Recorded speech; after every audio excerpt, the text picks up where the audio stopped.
बाप रे बाप राशिदुल भाई, तुम जे तो गिफ्ट हम तो आगे जानता।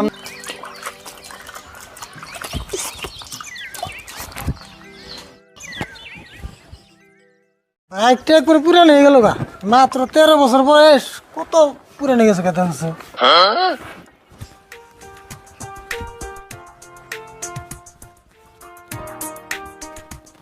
কাকা বাইক পোষাও নাই?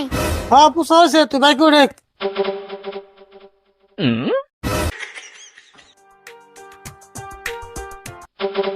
কাকা তোমার একটা কথা কই, খারাপ পেও না। খারাপ পাব গে, তুই না কত কথা কয়ে থাকো আমারে।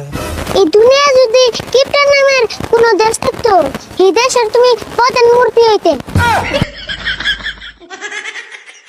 কি হলো খারাইলে দে?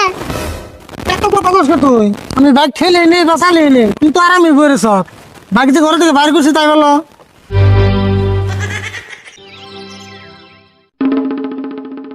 ও রাশিদুল ভাই, তুমি এই অবস্থা কে? কে অবস্থা আমার কি হয়েছে? ঠিকই তো আছে। কোনে ঠিক আছে? বাইক না দিয়ে ঠেলে নিয়ে যাবেন নিছ? নষ্ট হয়েছে না তেল ফুরাইছে? দুইটার একটাও না। একটাও না? তেলে হইছে কি? আর যদি নষ্ট হয়েছে বুকালে না গ্যারেজ আছে, বাইকটা গ্যারেজে নিয়ে যাও। গ্যারেজে তো বাইক নেন যাও না, গ্যারেজে আমি কাকার নেবো। হেই তুই আমার কি কস? আমার গ্যারেজে নেবো কে? না, ঘটনা তো কিছুই বুঝলাম না।